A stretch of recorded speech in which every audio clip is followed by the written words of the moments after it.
A group of powerful but faceless individuals asked Jodie's mother to carry a child for them 13 years ago. However, she ended up getting pregnant without even being artificially sex-induced. In the present, Jodie's magical abilities are fully manifesting now that Sarah has stopped medicating him to keep them under control.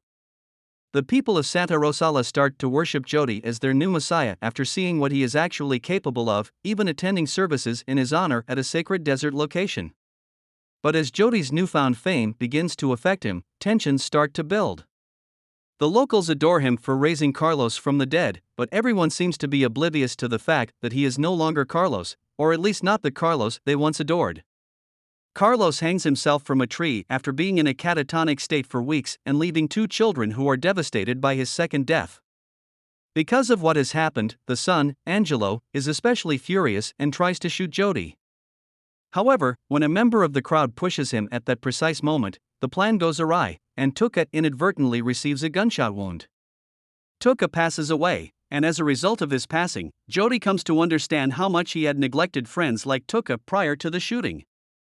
Jodie stays in the area long enough to attend Tuca's funeral in an effort to atone for this. When Pastor Cruz breaks Angelo out of jail to publicly beat him in the name of Jodie, tensions in the community reach a breaking point. When the mob he has gathered begins chanting for Angelo to be hanged, the situation worsens even more.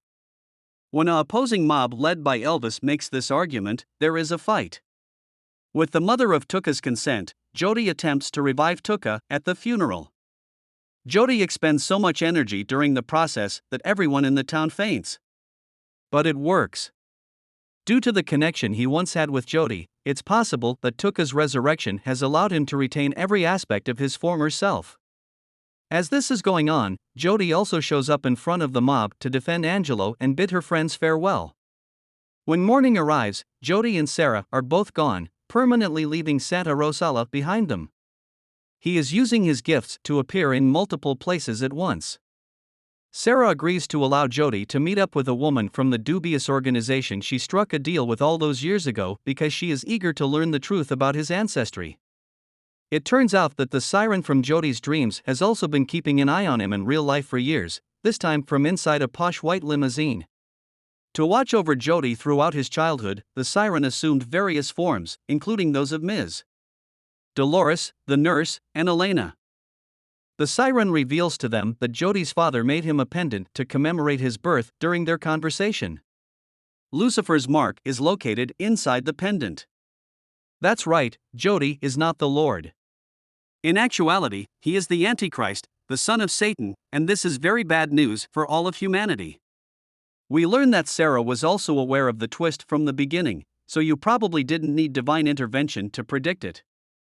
In fact, a winged demon visited her to inform her of her pregnancy at first, much like when Gabriel visited Mary, only, evil. Worshippers of Satan, who planned the birth of the Antichrist to please their master, are of course the group that assisted in setting this up. Jodie adjusts to his new position as Satan's son surprisingly well after hearing this news. The chosen one then quickly moves on to introduce an older Jodie, who is now fully grown and prepared to fulfill his destiny. That's bad news for us because adult Jodie also happens to be the President of the United States, which puts him in a position to launch an attack on the Holy Land, which is most likely Jerusalem, though the show doesn't say that at this point. Our hero will no longer be the hero if the chosen one does decide to return for a second season. The opposition Jodie will encounter from Lemuel and his counter-organization, who work to oppose Satan's efforts, will most likely be the main subject of future episodes. The original American Jesus comic by Mark Millar concluded with a confrontation between Jodie and the real Second Coming, who appears as Catalina, a female Jesus. We won't reveal how that conflict is resolved here, but don't be shocked if the Chosen One continues to draw inspiration from comic books in seasons 2 and even 3. Hope you like this video. Stay tuned in this channel for latest upcoming updates on this series. And add a bookmark in this channel for further upcoming updates on movies, anime, and web series. Thanks for watching this video. If you like this video, please like, comment, and share our channel. And for latest updates, please subscribe our channel and press the bell icon.